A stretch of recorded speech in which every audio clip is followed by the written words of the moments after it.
Today's managers are facing trials that the most popular books on teamwork just simply don't address. They have remote employees, temporary or gig employees, and increased speed of change. This is where our research comes in. We have surveyed more than 850,000 people to understand modern team performance. For instance, while autonomy is one of the strongest motivators for Gen X, it actually ranks near the bottom for millennials. The bottom line, any leader can make use of these disciplines to build stronger, more agile teams. If I asked you to take on an extra assignment or take on an extra shift, would you have done it for me? Definitely. Definitely. There are days going in where I would just take my hand off the steering column of this old Norton motorcycle and say, yes, I get to go into work today. That's how excited he was. That's culture.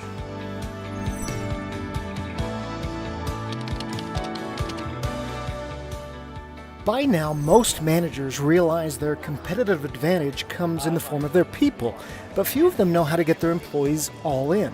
Convincing them to buy into strategy or give an extra push of effort, there's something missing, and it's culture.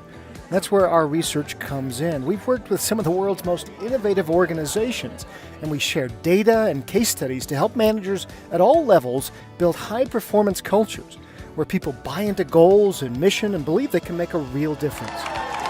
Okay. Oh.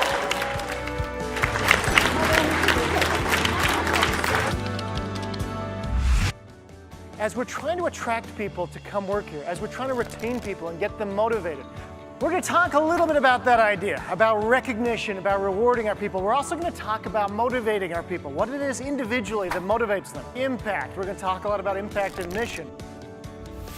80-year-old Bell Helicopter. Mitch Schneider took over in 2015, started with the company as a junior engineer and had 15,000 employees.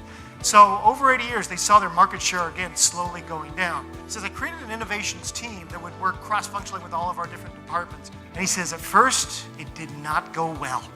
He says, so I realized we got to change things up. And he says, I brought my group together. He says, guys, we got to create a safe place. He says, first off, anyone on our team can ask questions or make suggestions without fear of looking stupid.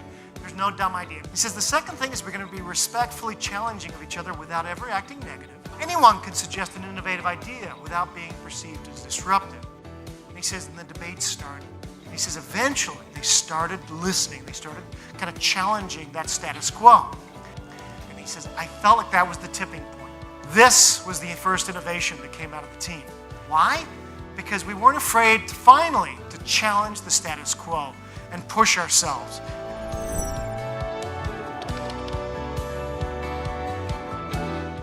Nicely done, Bertha.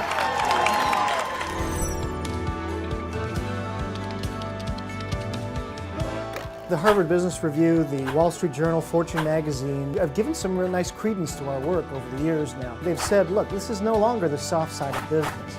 Is there potential locked within your workforce or within yourself? What we've learned about employee engagement will change the way you do business. And we're going to have some fun doing it.